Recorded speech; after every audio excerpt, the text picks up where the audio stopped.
ದಿನದ 24 ಗಂಟೆ ಕುಡಿಯುವ ನೀರು ಒದಗಿಸಬೇಕೆಂಬ ಉದ್ದೇಶಕ್ಕೆ ಮಹಾನಗರ ಪಾಲಿಕೆ, ನಗರಸಭೆ, ಪುರಸಭೆ ವ್ಯಾಪ್ತಿಯಲ್ಲಿ ಜಲಸಿರಿ ಯೋಜನೆಯನ್ನು ಕೇಂದ್ರ, ರಾಜ್ಯ ಸರ್ಕಾರ ಜಾರಿಗೊಳಿಸಿದೆ. ಮಂಗಳೂರು ಮಹಾನಗರ ಪಾಲಿಕೆ ವ್ಯಾಪ್ತಿಯಲ್ಲೂ 2019ರಲ್ಲಿ ಯೋಜನೆಯನ್ನ ಜಾರಿಗೊಳಿಸಲಾಗಿದೆ. ಆದರೆ ಯೋಜನೆ ಜಾರಿಯಾಗಿ 5 ವರ್ಷಗಳಾದರೂ ಇನ್ನೂ ಸಹ ಪೂರ್ಣಗೊಂಡಿಲ್ಲ. ಇದರ ಜತೆಗೆ ನಗರದ ಅಲ್ಲಲ್ಲಿ ರಸ್ತೆ ಅಗೆದು ಸರಿಯಾಗಿ ಮುಚ್ಚದೆ ಅರ್ಧಕ್ಕೆ ಹೋಗುತ್ತಿರುವುದರಿಂದ ವಾಹನ ಸವಾರರು ನಿತ್ಯ ಪರದಾಡುವಂತಾಗಿದೆ. ಮಂಗಳೂರಿನಲ್ಲಿ ಹೊಸದಾದ ಕಾಂಕ್ರೀಟ್ ರಸ್ತೆಯನ್ನು ಮರುದಿನ ಅಗೆದರೂ ಸಹ ಯಾವುದೇ ಆಶ್ಚರ್ಯ ಪಡಬೇಕಾಗಿಲ್ಲ ಎಂಬಂತಾಗಿದೆ. ಎರಡೆರಡು ಬಾರಿ ಕಾಮಗಾರಿಯ ಗಡುವನ್ನು ವಿಸ್ತರಣೆ ಮಾಡಿದ್ರೂ ಕಾಮಗಾರಿ ಆಮಗತಿಯಲ್ಲಿ ಸಾಗ್ತಾ ಇದೆ. ಈವರೆಗೂ ಒಂದೇ ಒಂದು ವಾರ್ಡ್ಗೂ ಸಮರ್ಪಕವಾಗಿ ನೀರು ಪೂರೈಕೆ ಮಾಡೋದಕ್ಕೆ ಗುತ್ತಿಗೆದಾರ ಸಂಸ್ಥೆಗೆ ಸಾಧ್ಯವಾಗಿಲ್ಲ. ಹೀಗಾಗಿ ಜನ ಆಡಳಿತ ವ್ಯವಸ್ಥೆಗೆ, ಅಧಿಕಾರಿಗಳಿಗೆ ಹಿಡಿ ಶಾಪ ಹಾಕ್ತಾ ಇದ್ದಾರೆ.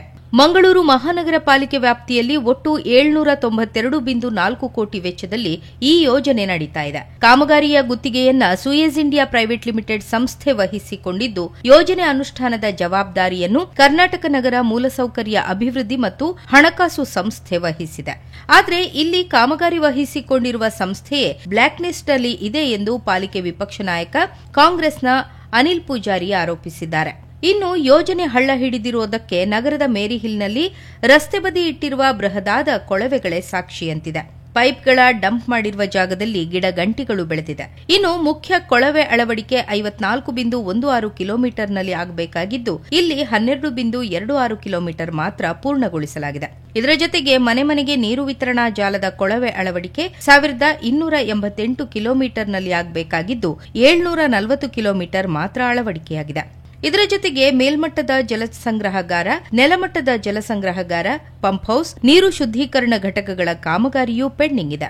ಪ್ರತಿ ವಾರ್ಡ್ನಲ್ಲಿಯೂ ಯೋಜನೆಯಿಂದಾಗಿ ಸಮಸ್ಯೆ ಉದ್ಭವಿಸಿದ್ದು, ಆಡಳಿತ ಪಕ್ಷ ಬಿಜೆಪಿಯ ಸದಸ್ಯರು ಪಾಲಿಕೆಯ ಸಾಮಾನ್ಯ ಸಭೆಯಲ್ಲಿ ಅಧಿಕಾರಿಗಳ ವಿರುದ್ಧ ಆಕ್ರೋಶ ವ್ಯಕ್ತಪಡಿಸಿದ್ದಾರೆ. 24 ಗಂಟೆ ಬೇಡ, ಕನಿಷ್ಠ 3 ಗಂಟೆಯಾದರೂ ದಿನದಲ್ಲಿ ವ್ಯವಸ್ಥಿತವಾಗಿ ನೀರು ಸರಬರಾಜು ಮಾಡಿ ಅಂತ ಹೇಳ್ತಾ ಇದ್ದಾರೆ. ಒಟ್ಟಿನಲ್ಲಿ ಜಲಸಿರಿ ಯೋಜನೆಯ ಸಾಕಷ್ಟು ಅಧ್ವಾನಗಳಿಂದ ಜನರು, ಜನಪ್ರತಿನಿಧಿಗಳು ರೋಸಿ ಹೋಗಿರೋದಂತೂ ಸುಳ್ಳಲ್ಲ.